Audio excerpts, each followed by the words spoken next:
আপনি জানেন কি আল্লাহ সবচেয়ে বেশি কখন খুশি হন? হজরত জিব্রাইল আলাইহিস সালাম আল্লাহকে জিজ্ঞাসা করলেন, আল্লাহ আপনি কিসে খুশি হন? আল্লাহ তাআলা বললেন, আমি তখনই সবচেয়ে বেশি খুশি হই যখন আমার বান্দারা আমাকে সিজদা করে।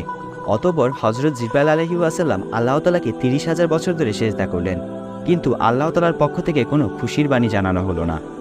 জিব্রাইল আলাইহিস সালাম হতাশ হয়ে বললেন, আল্লাহ আপনি কি আমার সিজদার প্রতি খুশি হননি?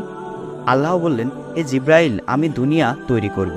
এই দুনিয়ার মানবজাতি ও জিনজাতির হেদায়েতের জন্য লক্ষাধিক নবী রাসূলগণকে পাঠাবো। সর্বশেষ নবী মুহাম্মদ সাল্লাল্লাহু আলাইহি ওয়াসাল্লামকে পাঠাবো, যারা সিজদা দিতে গিয়ে ৩ বার করে বলবে সুবহানা রব্বিয়াল আলা।